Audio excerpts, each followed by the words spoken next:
wabarakatuh. Innal hamdalillah nahmaduhu wa nasta'inuhu wa nastaghfiruh wa na'udzu billahi min shururi anfusina wa min sayyiati a'malina. May yahdihillahu fala mudilla lahu wa may yudlil fala hadiyalah. Asyhadu an la ilaha illallah wahdahu la syarikalah wa asyhadu anna Muhammadan abduhu wa rasuluh. Allahumma salli ala sayyidina Muhammadin Tibil qulubi wa dawaiha wa afiatil abadani wa shifaiha wa nuril absari wa diyaiha wa ala alihi wa sahbihi wa sallim. Amma ba'd. Jamaah Masjid Baitur Rahman yang dirahmati Allah Subhanahu wa taala, kaum muslimin dan muslimat di mana saja berada yang dirahmati Allah. Kajian kita malam hari ini Riyadhus Shalihin, taman-tamannya orang-orang soleh. Mudah-mudahan berkah daripada Riyadhus Shalihin yang berisi tentang hadis-hadis Rasulullah, hadis-hadis yang sahih-sahih. Allah Subhanahu wa taala menjadikan kita ini orang-orang yang soleh, yang insya Allah duduk di taman-taman surga. Insya Allah di dunia sebelum akhirat. Pembahasan kita sampai di hadis-hadis tentang amar ma'ruf nahi mungkar. Tentang amar ma'ruf nahi mungkar. Kemarin kita sudah sampai di hadis riwayat An Nu'man bin Bashir radhiyallahu taala anhu ma'ani Nabi sallallahu alaihi wasallam, masul qaimi fi hududillah wal waqi fiha kama saliqamin istahamu ala safinatin fasara ba'dum a'laha wa ba'dum asfalaha fakana alladhi fi asfaliha idza istaqamu minal ma'i marru ala man fawqahum faqalu law anna kharaqna fi nasibina kharqan wa lam nu'dhi man fawqana fa in tarakuhum wa ma aradu halaku jami'an wa in akhadhu ala aidihim najau wa najau jami'an. Kita masuk di hadis yang kelima. Namun sebelumnya kita Fatihah kepada baginda Rasulullah sallallahu alaihi wasallam, kepada para anbiya, para sahabat tabi'in, tabi'in, kepada aulia, pada masyaikh khususan Abu Ya Sayyid Muhammad bin Alawi Al-Maliki Al-Hasani, wa Abu Ya Sayyid Ahmad bin Sayyid Muhammad bin Alawi Al-Maliki Al-Hasani, wa Syekh Muhammad Ali As-Sabuni, wa Habib Salim Asy-Syatiri, wa Syekh Abdurrahman bin Syekh, wa khususan Al-Imam An-Nawawi rahimahullah ta'ala, wa nafa'ana Allah bi wa bi ulumi fid dharain. Bisirril Fatihah. A'udzu billahi minasy syaithanir rajim. Bismillahirrahmanirrahim. Alhamdulillahi rabbil alamin. Ar-Rahmanir Rahim. Maliki yaumiddin. Iyyaka na'budu wa iyyaka nasta'in. Ihdinas siratal mustaqim. Siratal ladzina an'amta 'alaihim ghairil maghdubi 'alaihim waladdallin. Amin. Bismillahirrahmanirrahim. Wa bi sanatil muttasil ilal Imam An-Nawawi rahimahullah ta'ala, wa nafa'ana Allahu bihi wa bi ulumi fid dharain. Amin. Qala an ummil mu'minin Ummi Salamah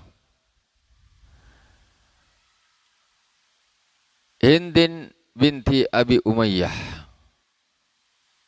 Huzaifah radhiyallahu ta'ala anha ani Nabi sallallahu alaihi wasallam anhu qala innahu yusta'malu alaikum umara'u fata'rifunahu wa tunkirun. Hadis diriwayatkan oleh Ummul Mukminin, istri baginda Rasulullah sallallahu alaihi wasallam. bahwa sesungguhnya Rasulullah Shallallahu Alaihi Wasallam pernah bersabda,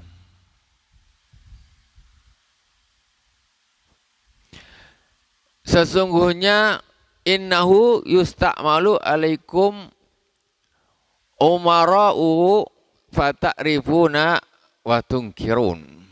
Sesungguhnya nanti, kata Rasulullah, akan diangkat atas kalian para pemimpin-pemimpin, para penguasa-penguasa yang kalian tahu dan kalian ingkari. Maksudnya kalian tahu kelakuan mereka dan kalian mengingkarinya.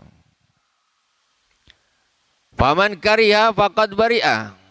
Kata Rasul, barang siapa yang benci atau tak suka terhadap perlakuan mereka, faqad bari'a, maka dia bebas. Tak ikut-ikut. Jadi kalau ada penguasa-penguasa yang zalim, nanti akan diangkat, kata Rasulullah, kalian tahu mereka ini berbuat kemungkaran. Jadi siapa yang gak setuju, maksudnya benci, gak setuju, faqad bari'a, maka dia sungguh telah bebas dari tanggung jawab kelakuan pemimpin-pemimpin tadi. Ini Nabi dah bilang sekitar 1500 tahun, 14 abad lebih yang lalu, kata Nabi. Nanti akan diangkat atas kalian para penguasa, para pemimpin-pemimpin yang kalian tahu, yang mereka atas kemungkaran-kemungkaran mereka. Kalian gak cocok. Mereka membuat ingkar, kalian kemungkaran, kalian mengingkarinya. Ini tak betul, ini tak betul, ini tak betul. Jadi faman kariha faqad bari'a, kata Rasul. Siapa yang membenci atas perlakuan-perlakuan tersebut, kezaliman-kezaliman tersebut, maka sungguh dia telah terbebas dari tanggungan ikut berdosa terhadap kelakuan-kelakuan para pemimpinnya. Waman angkara faqad salima. Dan barang siapa yang mengingkarinya, maka sungguh dia telah selamat. Ini di atasnya lagi. Bukan cuma tak suka apa, tapi dia ingkar. Gak setuju, lebih berani maksudnya nih. Ingkar dia, itu tak betul. Diingkari dia. Nah, ini kata Rasulullah, faqad salima, maka sungguh telah selamat. Yang zalim sana, aku dah ingkar, tak ikut-ikut. Yang mengingkari itu akan selamat, kata Rasulullah SAW. Kemudian, walakin man radiya wa taba'a, tetapi barang siapa yang ridho dan mengikutinya, kata Rasulullah. Qalu ya Rasulullah. Kemudian mereka berkata-kata, ya Rasulullah, ala nuqatiluhum. Rasulullah, sahabat tanya, kalau ada udah kayak gitu ya Rasul, apa kita perangi mereka? Sahabat tanya nih, kalau udah macam gitu apa kita perangi mereka? Kata Rasulullah. Apa kata Rasulullah? Ini hadis sahih riwayat Imam Muslim. Bukan ngarang-ngarang cerita saja, kita hanya menyampaikan hadisnya Rasulullah SAW.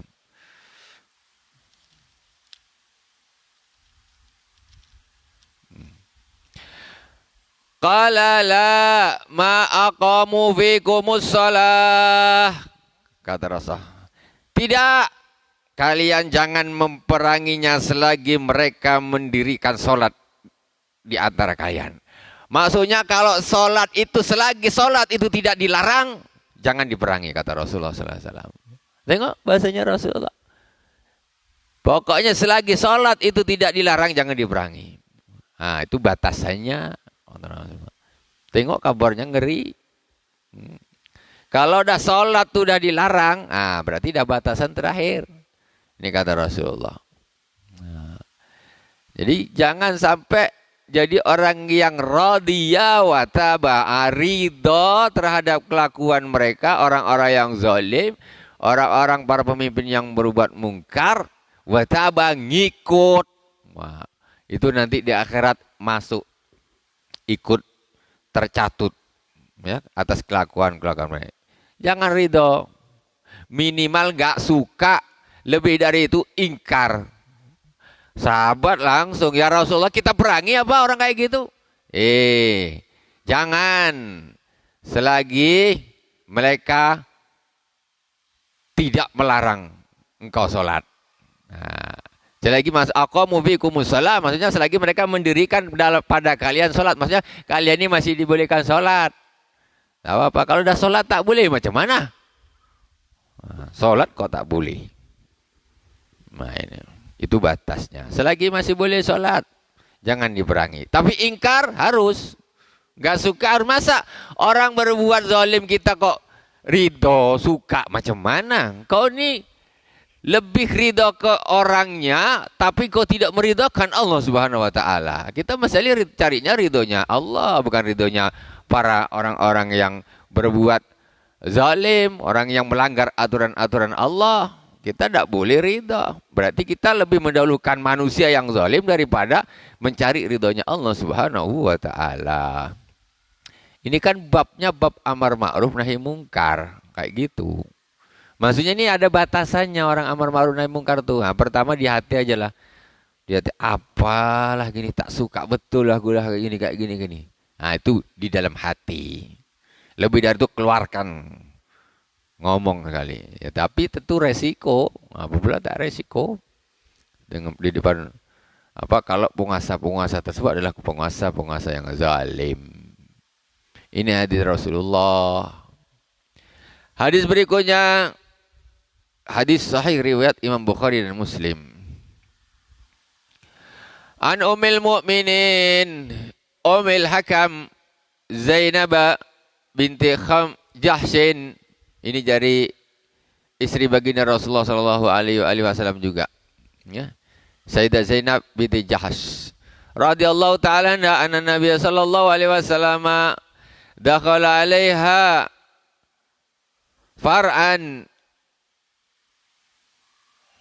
fazi'an yaqulu la ilaha illallah wailul lil arab min syarrin qad iqtarab. Jadi pada suatu hari sesungguhnya Rasulullah SAW masuk ke rumahnya Sayyidah Fatimah bin Jahsh, ya, istrinya. Dan tiba-tiba Rasulullah tahu-tahu kok langsung bersabda, langsung bicara, la ilaha illallah wailul lil arab min syarrin qad iqtarab. Celaka bagi Arab dari kejelekan yang sudah dekat.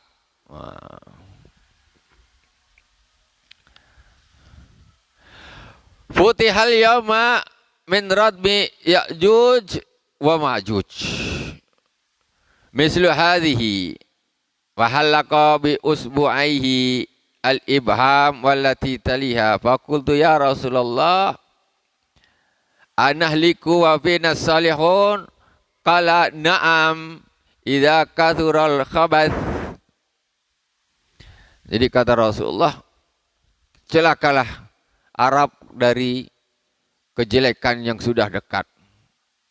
Telah dibuka pada hari ini tembok Ya'juj dan Ma'juj. Sudah dibuka temboknya.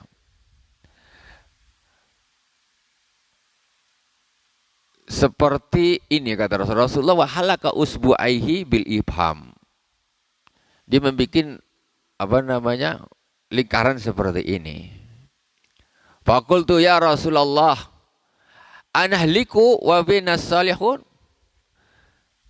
Sayyidah Ummul Mukminin bertanya, ya Rasulullah, apakah kita akan binasa sedangkan kita ini ada orang-orang soleh? Ya Rasulullah, apa kita ini juga akan binasa padahal ada sama kita ini orang-orang soleh ya Rasulullah? Apa kata Rasulullah? Qala na'am in kathurul khabas. Ya, binasa kalau di situ banyak kejahatan-kejahatan, kemaksiatan-kemaksiatan. Ya, kalau kebanyak kemaksiatan, mau soleh tak soleh ikut binasa, kena semuanya. Tuh. Idza kathurul khabas, banyaknya kejahatan merajalela, kemaksiatan merajalela.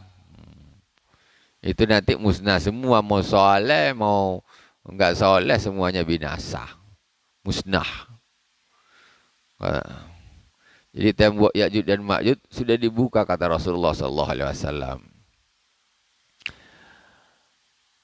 An Abi Sa'id Al-Khudri radhiyallahu anhu anin Nabi sallallahu alaihi wasallam qala iyyakum wal julusa fit turuqat faqalu ya Rasulullah malana min majalisina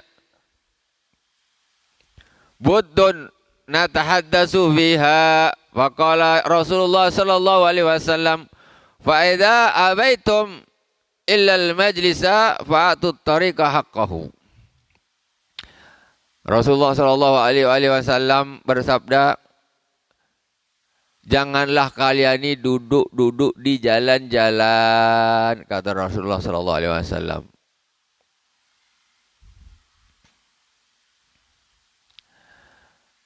Faqalu ya Rasulullah malana min majalisina buddun natahaddatsu fiha.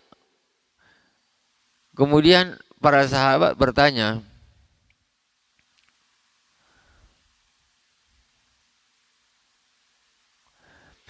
kami ini tak bisa ya Rasulullah meninggalkan tempat ini ya Rasulullah, karena di tempat-tempat inilah kami biasa ngobrol-ngobrol, kata sahabat. Kami tak bisa. Maka inilah tempat pertemuan kami, tempat kami duduk, ngobrol-ngobrol, bincang sana, bincang sini, ngobrol sana, ngobrol sini, kata Rasulullah. Faqala Rasulullah sallallahu alaihi wasallam fa idza abaitum illal majlisa fa'atut tariqa haqqahu. Kemudian kata Rasulullah sallallahu alaihi wasallam, ketika kalian memang betul-betul tak bisa meninggalkan majlis itu, fa'atut tariqa haqqahu, maka berikanlah kepada jalan itu haknya. Penuhilah haknya jalan. Qala wa ma haqqut tariq? Qalu wa ma haqqut tariq ya Rasulullah. Sahabat tanya lagi, ya Rasulullah, haknya jalan itu apa? Kata Rasulullah, kalau kalian memang tak bisa, tidak duduk di jalan-jalan tuh, silakan duduk, tapi harus kalian memberi hak kepada jalan. Sahabat tanyalah, apa ya Rasulullah haknya jalan itu ya Rasulullah? Apa haknya? Qala ghaddul basar. Haknya jalan satu, ghaddul basar, tahan pandangan. Ada yang lewat, tahan pandangan. Ada yang lewat, tahan pandangan. Ada yang lewat, tahan pandangan. Itu satu. Yang kedua, wakaful adha. Kemudian jangan menyakiti. Yang kedua, ada orang lewat kok disakiti. Jangan, tahan kedua. Pertama, tahan pandangan. Kedua, jangan nyakiti. Waraddus salam. Kemudian yang ketiga, menjawab salam. Ada orang lewat, assalamualaikum, jawab. Assalamualaikum, jawab. Assalamualaikum, jawab. Kemudian yang ketiga, wal amru bil ma'ruf wan nahyu 'anil munkar, wan nahyu 'anil munkar. Kemudian yang terakhir, perintah kepada yang ma'ruf, mencegah dari yang munkar. Kalau ada yang lewat apa nih? Melakukan satu hal yang tidak bagus, wajib dicegah. Dia tidak melakukan kewajiban, wajib disuruh. Itu haknya jalan. Pertama, ghaddul basar. Ini sudah berat, nomor satu udah berat nih. Kalau ada orang lewat, betul sambil ngobrol, orang lewat sut, satu lewat, dua lewat sut, tiga lewat, terus matanya ngikutin orang yang lewat. Bukannya ditahan. Apalagi di Tanjung Balai tambah kacau. Tanjung Balai ini. Yang lewat macam-macam.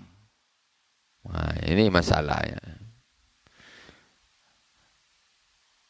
Terus tidak boleh menyakiti. Ada orang lewat sikit, ada yang diomongkan jadi judul baru. Si ini lewat jadi judul baru. Si ini lewat jadi judul. Budak tuh kan anu. Lewat yang lain itu itu. Oh, banyak nah judul. Oh, ya tambah banyak dosanya. Waraddus salam, jawab salam. Jarang kadang-kadang orang duduk-duduk di jalan tuh. Urusan salam menyalam ini jarang. Jarang. Tidak disebarkan salam. Kadang-kadang yang nak lewat ni pun malu. Nak urus salam macam mana? Lewat malu. Dan yang lebih berat lagi, amar ma'ruf nahi mungkar. Kalau dia duduk di pinggir jalan, dia nampak kemungkaran, dia wajib tegur. Nah, itu dia wajib tegur. Perintah kepada yang bagus. Itu kenapa tidak bagus duduk di jalan-jalan? Ternyata mulai zaman dulu sampai zaman sekarang, namanya pinggir jalan ini jadi tempat favorit untuk duduk nongkrong. Mulai zaman dulu nih sampai Nabi ada wasiat ini. Kalian tuh jangan duduk di jalan-jalan. Ternyata memang subhanallah. Bukan main jauh zamannya, bukan main jauh tempatnya, tapi kelakuannya kok macam macam mana ya? Heran pula tuh. Macam senang gitu kan. Ada orang lewat inilah apalah berangin entahlah tak tahu. Padahal balik masuk angin tuh. Kalau masuk angin itu gampang lah. Entah dikerok, entah di apa, sembuh. Kalau masuk setan ini yang susah. An Ibnu Abbas radhiyallahu taala anhu anna Rasulullah sallallahu alaihi wasallam ra'a khataman min dhahabin fi yadi rajulin fanazahu fatarahu wa qala ya'madu ahadukum ila jamratin min nar fayaj'aluha fi yadihi wa qila lirrajul ba'dama dhahaba Rasulullah sallallahu alaihi wasallam khudh khatamak intafi bihi qala la wallahi la akhudhu abadan wa qattarahu Rasulullah sallallahu alaihi wasallam rawahu Muslim. Hadis diriwayatkan oleh Sayyidina, ini kan bab amar ma'ruf nahi mungkar. Hadis diriwayatkan oleh Sayyidina Abdullah bin Abbas radhiyallahu taala anhuma, sesungguhnya Rasulullah sallallahu alaihi wasallam pada suatu hari melihat ada cincin emas di jari seorang laki-laki. Makanya Rasul sedang duduk nih, tiba-tiba tengok ada cincin emas di jari seseorang. Kemudian apa yang dilakukan Rasulullah? Kan Rasulullah amar ma'ruf nahi mungkar. Jadi fayaj'ala fi yadihi wa qala fanazau fatarahu. Ketika Rasul nengok ada cincin di jari laki-laki tadi, diambil sama Rasulullah, cincinnya itu dilepaskan sama Rasulullah, dilemparkan sama Rasulullah, dibuang sama Rasulullah. Wa qala, kemudian Rasulullah setelah melemparkan, narik cincin itu dilepaskan, enggak ngomong-ngomong lagi, tarik, lemparkan. Kemudian Rasulullah bersabda, ya'madu ahadukum ila jamratin min nar. Sengaja salah satu di antara kalian ini memakai bara dari api neraka, dari neraka. Fayaj'alu fi yadi, dan ditaruh di tangannya, kata Rasulullah. Ada salah seorang dari kalian ini sengaja dia ngambil bara dari neraka, dipakaikan di tangannya. Jadi cincin emas itu orang ibaratnya itu bara jamroh minar. Jadi bara dari neraka dipakai. Kalau dipakai di kalung berarti bekalung bara neraka jahanam. Laki-laki. Laki-laki. Faqila lirrajul ba'dama dhahaba Rasulullah sallallahu alaihi wasallam. Setelah itu Rasulullah pergi. Setelah membuang cincin itu dan bilang begitu. Cobalah sahabat, ketika sahabat dah tahu macam gini, apa tak? Waduh. Begitu kerasnya larangan untuk laki-laki memakai emas. Kadang-kadang orang ni tak faham, bergaya-bergaya pula. Pakai emas, yang pakai kalung emas lah, cincin emas lah. Laki-laki tak boleh, haram.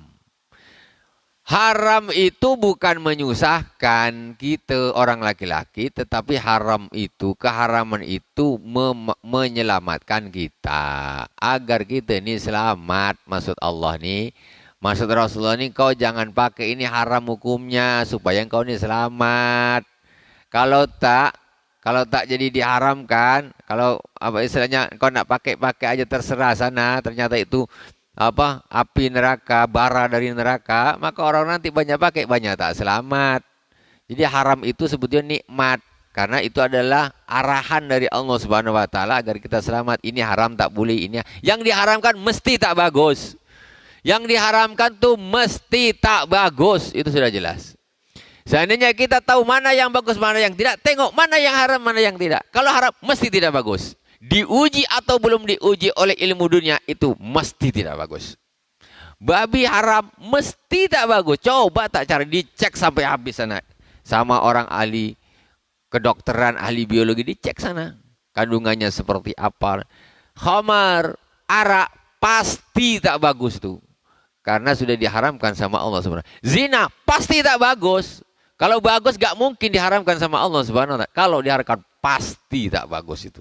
Judi pasti tak bagus. Sudah jelas. Kalau orang suka judi, menurut dia bagus. Sama sekali tak bagus itu. Sudah jelas.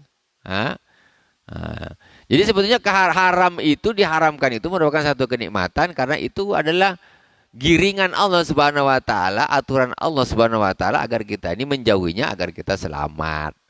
Setelah cincin itu dibuang, Rasulullah bilang gitu, sahabat datang ke orang laki-laki tadi. Fakilil rajul ba'da ma dhahaba Rasulullah sallallahu alaihi wasallam, "Khudh khatamak intafi bihi." Kata salah sahabat, cincinmu tuh, ambillah. Kau bisa manfaatkan nanti. Entah kau jual untuk beli gandum, beli roti, beli apa. Kata sahabat tadi, ambil. Sayang emas kan, nanti bisa dijual. Oke lah, maksudnya tak usah dipakai. Tak usah dipakai, tapi entah dijual, entah apa, bisa kau manfaatkan lagi. Qala la wallahi la akhudhu abadan wa qad tarahu Rasulullah sallallahu alaihi wasallam. Kata, tidak, demi Allah aku tidak akan mengambil sampai kapanpun, karena sesungguhnya cincin itu sudah dilemparkan atau dibuang oleh Rasulullah sallallahu alaihi wasallam. Dia dibuang sama Rasulullah. Sumpah aku tak akan mau ngambilnya lagi. Walaupun sebenarnya bisa diambil, dijual untuk beli gandum, bisa aja. Tapi dia komitmennya luar biasa. Tak mau aku. Itu udah dibuang sama Rasulullah. Masa aku nak ambil lagi? Tidak, abadan aku tak mau. Itu. Untung tak ada kita. Kalau ada aku ambil. Aduh. Enak, tak ada gitu. Rawahu Muslim, hadis riwayat Imam Muslim. Itu amar ma'ruf nahi mungkar. Ya kadang-kadang kita orang duduk gitu, kadang-kadang kita lah sendiri, kadang-kadang tengok ada orang-orang yang mungkin tak paham pakai cincin emas, kalung emas laki-laki, ya tegur aja. Tegur aja, bang, tuh emas tuh bang, tak boleh tuh. Minimal gitu aja, haram. Mungkin dia tidak tahu, Kalau ada itu di zaman Rasulullah, tentu sama Rasulullah diambil, buang sama Rasulullah. Kenapa? Tadi, man ra'a minkum mungkaran falyughayyirhu biyadihi. Siapa yang melihat kemungkaran, ubah dengan tangan. Berani Rasulullah. Kalau kita ada orang pakai kalung emas, kita ambil, buang, berani tak? Tak salah-salah benjol. Kalau tak berani bilang aja, bang, ini emas ya bang. Tak boleh lah bang, kami ngaji tak boleh, haram nih. Abang jangan pakai lah. Itu tak mungkin kena lepuk kan, kayak gitu tak mungkin. Garang betul dia, sehati kita pula kena tinju. Itu orang dah tak betul lagi. Paling tak dia ingat, ya, ingat atau berpikir dia. Amar ma'ruf nahi mungkar. An-Nabi Sayyid Al-Nabi Sayyidin Al-Hasan Al-Basri anna A'idh ibn Amrin radhiyallahu ta'ala anhu dakhala ala Ubaidillah ibn Ziyad. Faqala bunayya inni sami'tu Rasulullah sallallahu alaihi wasallam yaqul inna syarrar ri'a'il khutamah. Inna syarrar ri'a'i khutamah.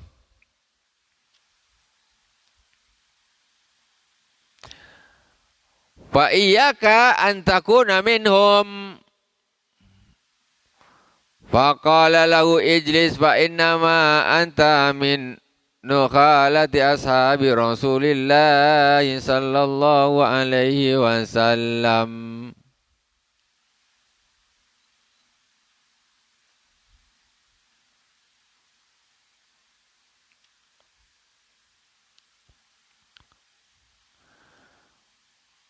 Faqala wa hal kanat lahum nukhalatun, innama kanatin nukhalatu ba'dahum wa fi ghairihim. Hadis riwayat rawahu Muslim, hadis riwayat Imam Muslim. Sayyidina Ubaidillah bin Ziyad berkata kepada anaknya, kepada anaknya sendiri. Bunayya, wahai anakku, inni sami'tu Rasulullah sallallahu alaihi wasallam yaqul, saya pernah mendengar Rasulullah sallallahu alaihi wasallam bersabda, apa kata Rasul? Inna syarri'a al-khutamah. Kata Rasul, sesungguhnya sejahat-jahat pemimpin adalah al-khutamah, itu pemimpin yang kejam. Fa iyyaka an takuna minhum, maka engkau jangan sampai termasuk salah satu di antara mereka. Wah, tengok. Faqala lahu ijlis. Faqala, duduk. Kemudian dia bilang dengan si anaknya. Fa inna ma anta min nukhalati ashabi Rasulillah sallallahu alaihi wasallam. Engkau sesungguhnya termasuk bagian dari sahabat Rasul yang pinggiran lah, maksudnya yang bukan yang gede-gede, bukan sahabat-sahabat yang teras-teras yang besar-besar. Engkau ini sahabat-sahabat yang kelas pinggir lah istilahnya. Nukhalah. Innama kanatin nukhalatu. Faqala wa hal kanat lahum nukhalah. Kemudian dia, apakah ada di antara sahabat itu nukhalah, maksud sahabat yang pinggiran? Maksudnya apalah kita bilang ini macam ya pinggiran lah, bukan orang-orang penting gitu.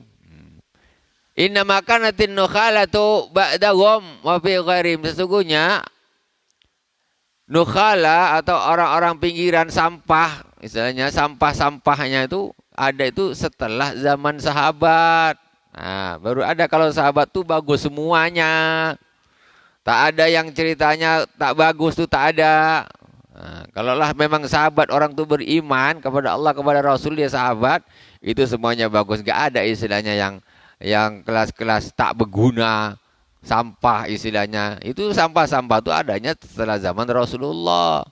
Nah, orang-orang yang tidak berguna itu. Rawahu Muslim, hadis riwayat Imam Muslim. An Hudzaifah radhiyallahu anhu Ani Nabi sallallahu alaihi wasallam, walladzi nafsi biyadi atamuruna bil ma'rufi wa la tanhauna 'anil munkari au la yusikanna Allahu ayyabasa 'alaikum iqaba minhu summa tad'unahu fala yustajabu lakum. Rawahu at-Tirmidzi wa qala hadisun hasan. Hadis diriwayatkan oleh Sayyidina Hudzaifah radhiyallahu taala anhu dari Rasulullah sallallahu alaihi wasallam.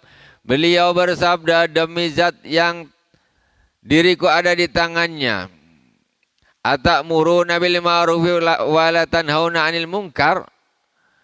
Apakah engkau mengajak kepada yang ma'ruf dan mencegah dari yang mungkar, ataukah sungguh sudah dekat Allah Subhanahu wa taala akan mengutus atas kalian siksa, akan mengutus kepada kalian iqab minhu, karena tidak amar ma'ruf dan nahi mungkar. Summa tad'unahu fala yustajabu lakum. Kemudian kalian berdoa kepada Allah Subhanahu wa taala, maka tidak diijabah doa kalian lagi. Maksudnya gitu.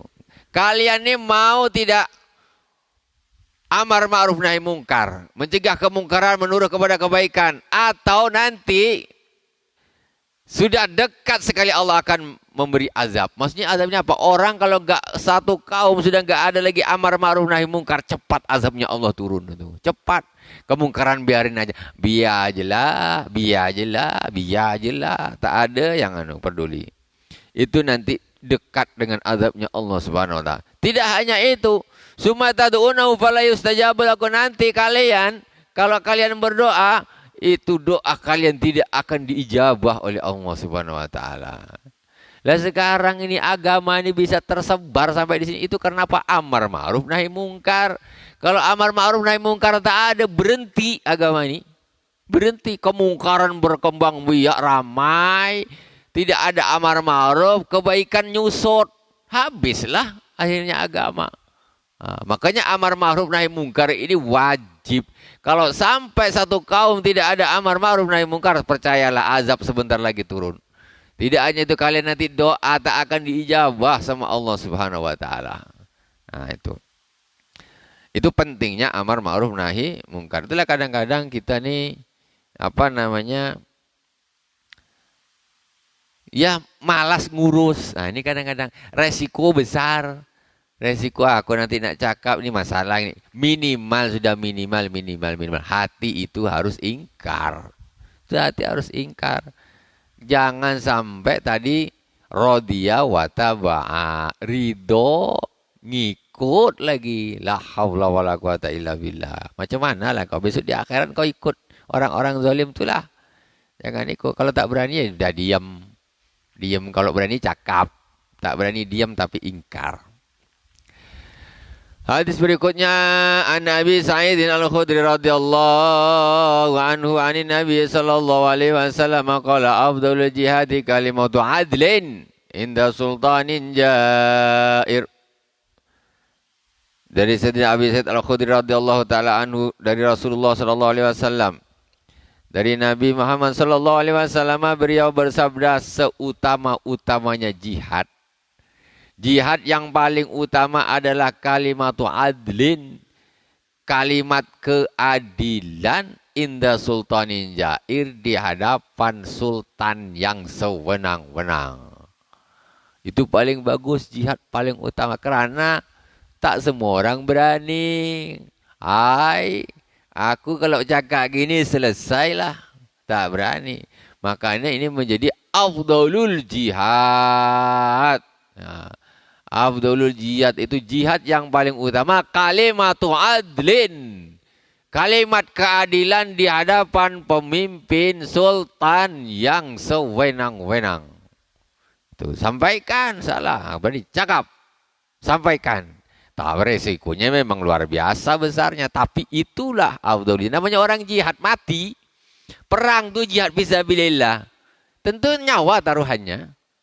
Ini lebih hebat dari itu, afdalul jihad, dia kalau berani mengatakan keadilan di depan sultan yang sewenang-wenang. Karena itu bahayanya sudah luar biasa. Tapi kita kita jihad, niat kita untuk kebaikan, berani. Tergantung orangnya lah. Nah, kita nak jadi pemberani apa tidak gitu. Kalau jihad fisabilillah, orang jihad di medan perang kan gitu, pergi belum tentu balik hidup. Nah, pergi jihad satu kali balik hidup, pergi lagi balik hidup, pergi ketiga belum tentu. Orang jihad fisabilillah ini zaman Rasulullah, para sahabat, zaman sahabat itu mesti antara hidup dan mati. Kita tak ada gitu. Mereka itu ketika ada panggilan jihad, orang kafir nyerang, oh orang-orang yang muda-muda yang masih kokoh kumpul, kita berangkat perang semua. Orang tua-tua, anak-anak, perempuan nunggu di rumah. Ketika orang-orang anak mudanya, orang yang masih kuat-kuat di rumahnya ini pergi, belum tentu mereka itu akan kembali lagi. 50-50.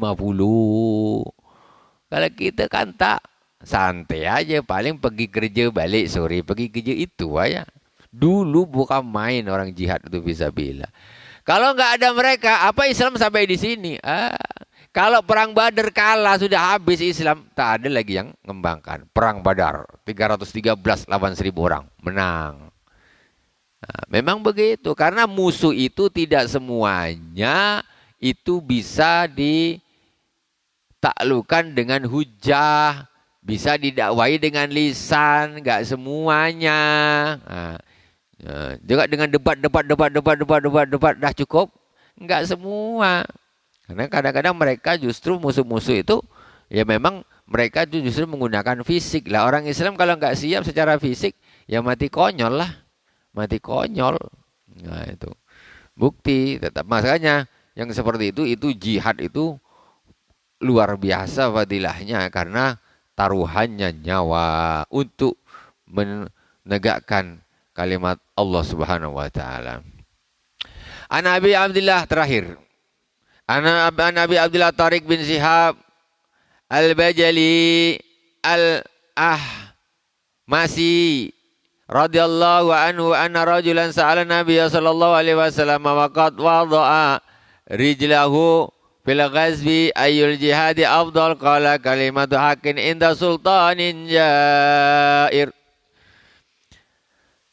Dari Sayyidina Abi Abdullah Tariq bin Syihab Al-Bajali Al-Ahmasi, sesungguhnya ada seorang laki-laki bertanya kepada Nabi sallallahu alaihi wasallam, waqad wada'a rijlahu fil ghazwi. Jadi sahabat ini dia sudah ikut perang dengan Rasulullah, ikut perang.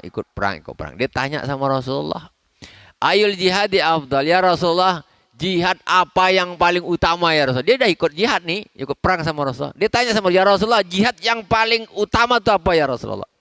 Qala kalimatu haqqin inda sultanin jair, yaitu kalimat kebenaran yang hak di hadapan sultan yang sewenang-wenang. Berat tuh. Orang tuh ngangkat pedang teng. Ini ngangkat suara menyuarakan keadaan di depan seorang sultan yang sewenang-wenang. Woi, mak berat kali. Tak semua orang berani. Entah 1.000.000, entah 20.000.000, entah 30 juta satu. Tak semua orang berani. Ancamannya luar biasa. Makanya afdalu jihad. Entah 100 juta satu, entah 200. Wallahu a'lam. Jadi ini suatu keistimewaan. Wallahu subhanahu wa ta'ala a'lam. Subhanakallahumma wa bihamdik asyhadu an la ilaha illa anta astaghfiruka wa atubu ilaik. Wa sallallahu ala sayyidina Muhammadin wa ala alihi wa sahbihi wa baraka. Wassalamu alhamdulillah rabbil alamin. Wassalamualaikum warahmatullahi wabarakatuh.